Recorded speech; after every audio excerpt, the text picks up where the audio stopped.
I want to kind of point out that it is something that is still just a rumor at this particular point, so you want to kind of take it as that, take everything with a grain of salt so far, because we don't know, what's in store for these companies. We don't really know anything until there's some kind of official announcement that's given, and we don't know when that's going to come, or even if that is going to be able to come. And again, that's something that I feel like not enough people understand when you see like videos like this, when there's just rumors, because again, it really kind of waits to see what these companies kind of have to offer officially before you can kind of really make a comment on some of this stuff. But again, it's going to be super interesting to see how everybody kind of reacts to this news. It could be very bad news for Xbox, by the way, because I don't know if it's something that they're going to be able to kind of come back from. I think they have some hopes in there somewhere that they were going to do something like this, and that it would be a big deal. And if Sony does this, I don't know if Microsoft will have any kind of way to do anything that's going to attract players, so we'll have to see. What's up, everybody? I'm Crab Gamer. This is Crab Gamer Reviews, back with another video. Thank you so much for checking it out. I appreciate it. Please like, share, subscribe. I would appreciate that. It helps out the channel. Like I said, I do daily gaming content, so if you guys are looking for multiple videos, usually at least one, but sometimes two videos a day, touching on the topics of the day and things like that, then look no further. I try to be informative, you have fun, so yeah, keep that in mind as we go forward. Now, again, like I said, this is just something that is a rumor, but right now it looks like the PSP 2 or the PlayStation handheld will launch with the PlayStation 6, and it's going to play PlayStation 5 games as well. So think about that for a second. Microsoft has been hyping up an Xbox handheld for a while now, and isn't it just funny that a lot of people were like, oh man, once Microsoft does that, it's game over.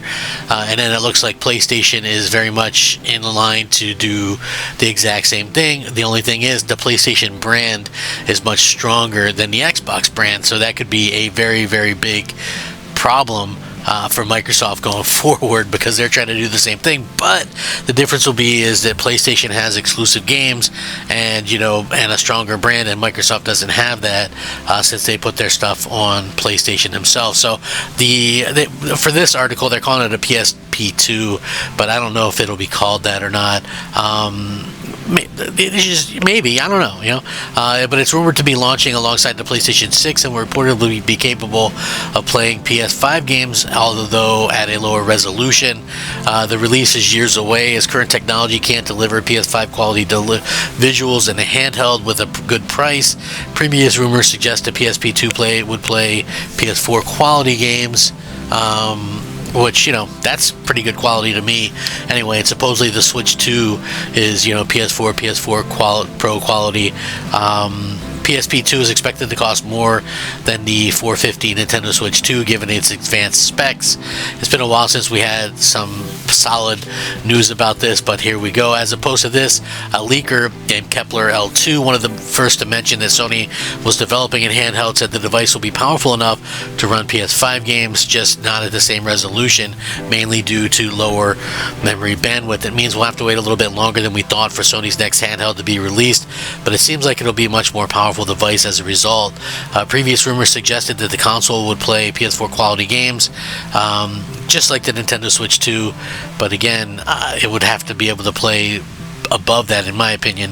There's no way handheld could be released in the next year or so that has the necessary specs and a consumer-ready price point that can deliver PS5 level visuals. Although again, with no competition, so to speak, Sony could release it at a $700. I mean, look what they did with the Pro, right? They released something for $700, and hardly anybody batted an eyelash to it. So Sony have been closely monitoring the Nintendo Switch 2 reveal. Even sent a survey to PlayStation players asking for their thoughts on the new console. The Switch 2 is more powerful than many thought, capable of 4K output when docked, and equipped with a 1080p 120Hz screen. However, those specs mean the Switch 2 is the most expensive console Nintendo has ever made, $449.99, so expect the PSP 2 to cost even more if Sony wants to deliver PS5 quality games on the go.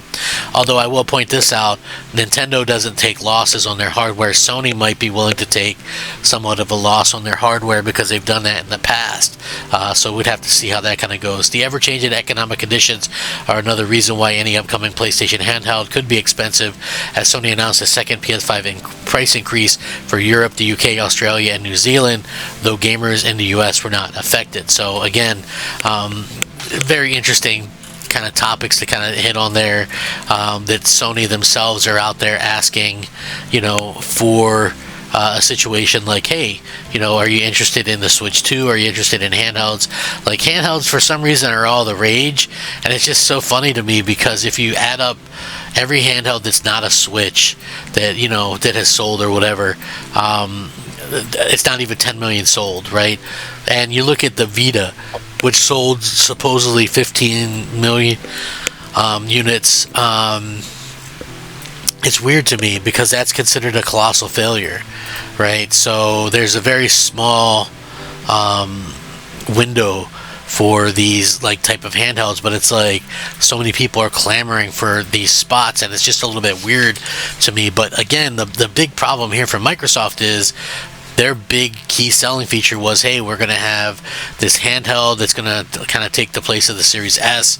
We're also going to have a regular console just like Sony, but the difference is that Sony is going to have exclusive games, and it doesn't look like Xbox is going to be able to accomplish that, due to the fact that, as we all know, they're putting most, if not all, stuff on PlayStation. So yeah, it's sort of a strange situation that we find ourselves in.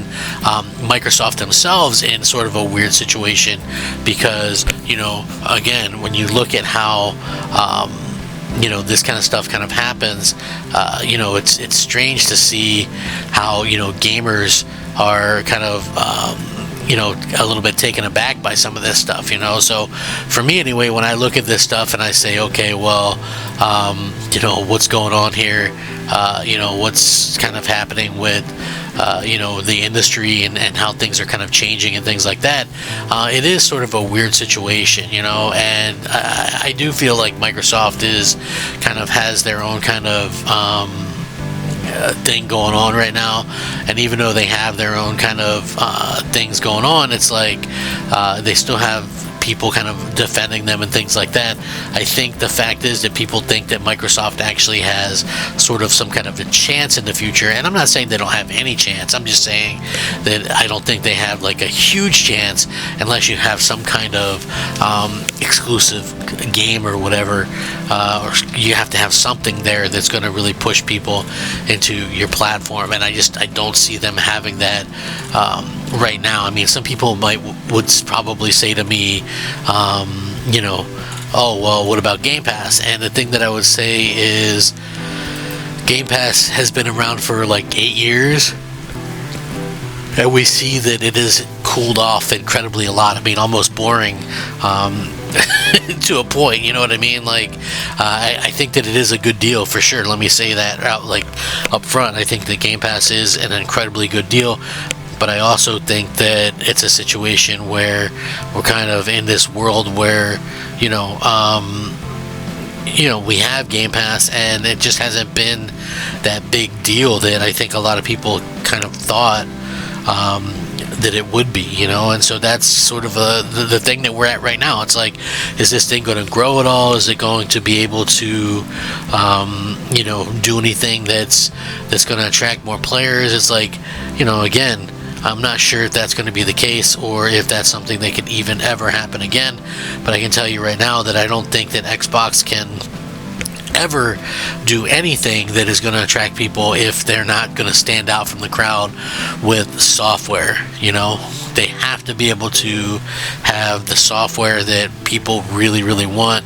And, again, if you don't have that, I feel like you're probably in a very rough situation. You're probably not going to be able to do the things that you want to do. So I don't know. Like, let me know what you guys think about that, though, because like I said, clearly there's going to be some people that go, oh no, I'll get another Xbox, and I think a lot of those people have probably hundreds of games or whatever, and so they will. But if we just look at how the sales themselves have kind of tanked And then you look at Sony doing the exact same thing that Microsoft is doing, but they're going to have exclusives. I think it really is a bad thing for Microsoft going forward. So I don't know. I'll link this in the description. You guys can check it out. Let me know what you think. Rack 'em up. Crap Gamer out.